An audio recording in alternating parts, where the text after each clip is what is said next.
So somebody recently commented and was like, dude, stop talking about Aaron Rodgers. He is not on the Packers. I'm sick and tired of hearing about that guy. He's in the past. But I'm here to tell you, you have to look at the past so that way you can better yourself for the here and now and in the future. Any good leader under that and knows that. And in that particular case, I was talking about Brian Gutekunst. Was Brian Gutekunst doing everything he could then to set the Packers up for success around Aaron Rodgers and company? Is Brian Gutekunst doing everything he can now, and is he going to be that guy in the future? I want to switch gears and talk about in those same lights Matt LaFleur. Okay, so before I get into all of that, guys, take a second to subscribe.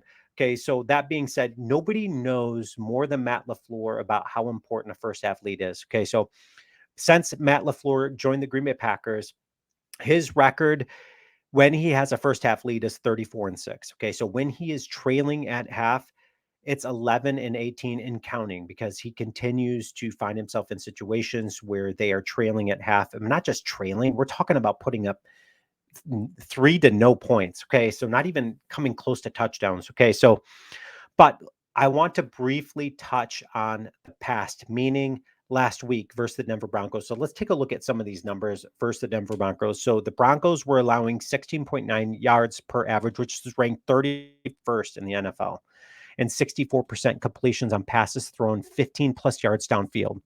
The NFL average for those numbers was 11.4 and 42% on the completions.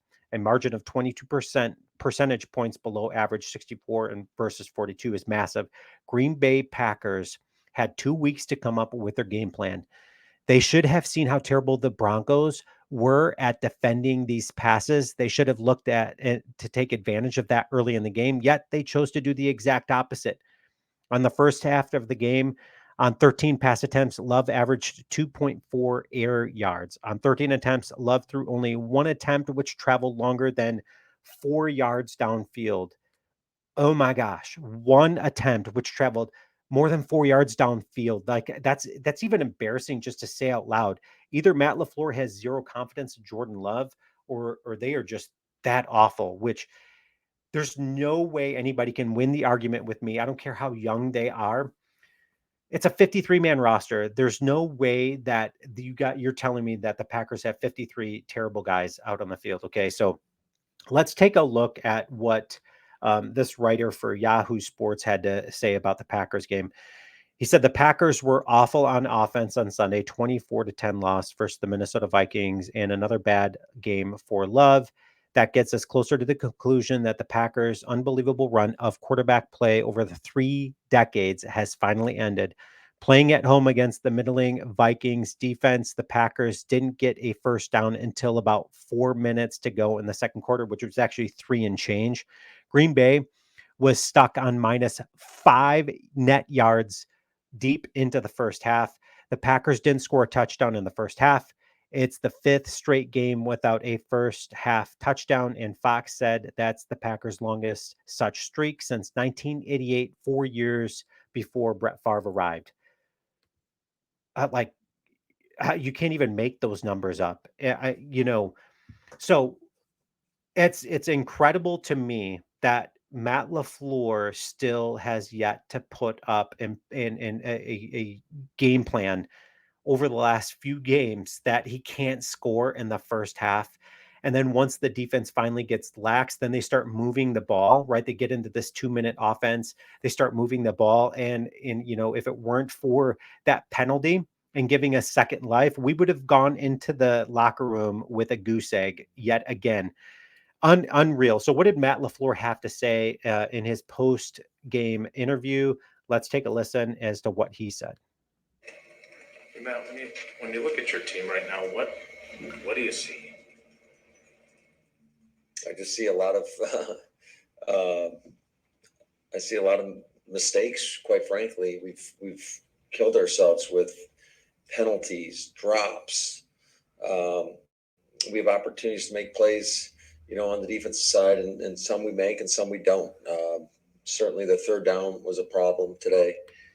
Okay, so he laughs, right? Because he knows it's a laughable question because he doesn't even know where to go with that comment because you can look at everything. But one of the things he said was third downs, right? he's talking offensively, but there's also the defensive side of things that I want to touch on real quick. But before we get into that, let's talk about what top downs. Okay. So, uh, unreal. Okay. So, post the bye week, OC Adam Stenovich and Matt LaFleur said, hey, let's want to get Luke Musgrave. One of the things that we came out with post our bye week is we want to get Luke Musgrave involved. Okay, so let's take a look at the box score. How well did they, get Luke Musgrave involved? Luke Musgrave, 3 attempts, 2 catches, 9 yards. Okay. Jaden Reed, four receptions for 83 yards, targeted 6 times. Okay, so Jaden Reed, I've been saying it since the beginning. Pre the Detroit Lions game, I was in on Sports Talk Detroit, and he said, "Hey, listen, give me the one thing that you're most excited about for the Green Bay Packers." Without hesitation, I was like, "Oh my gosh, their speed. We haven't had this speed in Green Bay in my lifetime. I am super excited about the speed that we have." And Lions fan weighed in, and they were laughing, being like, "This guy doesn't know what he's talking about. How about like Aaron Jones and their corners and their offensive line? Yeah, how good are those three guys doing for us right now?" Okay. Or those three quadrants doing for us. Clearly the speed is what is going to make and break this team. So Matt LaFleur has got to come up with ways to get Jaden Reed more involved. Okay. 4 receptions, 83 yards, targeted 6 times is not enough for Jaden Reed. Jaden Reed is a game changer. He just truly is. And not to mention, if you saw that catch when he was falling out of bounds to the end zone, one of his incompletions was it was an underthrown ball. He caught it behind he behind the cornerback and just corralled it. And then it was an unbelievable catch, but he was out of bounds. But Luke Musgrave, 2 receptions, 9 yards. That is inexcusable, especially when you're talking about you want to implement Luke Musgrave in. Why? Why is he saying that? Because he knows he is a mismatch. Same thing with Jaden Reed. Look at Tyreek Hill in Miami. They're mismatches. Anytime that you can create separation from yourself and the defender based on your strength of speed, you got to go to that target. You got to get that person involved and get him involved, even on just a jet motion, a flick to Jaden Reed. You've done it early on in the season and it went well for you. Stop looking at Christian Watson all the time. Christian Watson clearly has proven that he doesn't come back for balls. He was targeted 8 times, 3 receptions. Okay. Romeo Doubs is a guy that comes back for balls. He wins those 50-50, type balls. Romeo Doubs is just going to be that guy to do that. So anyways, let's talk about real quickly about defensively. Joe Barry. Joe Barry did an absolute terrible job. Packers gave up 10 of 18 third down attempts, but that's not even including their 2 personal foul penalties that were just horrendous. Gave up 30 yards on 1 possession and just penalties. Joe Barry has done an absolute terrible job of when it's 3rd and long, you can almost bank that the opposing team is going to get those long. So something has got to change. Something's got to give. Guys, leave your comments. Let me know what you think. Go Pack.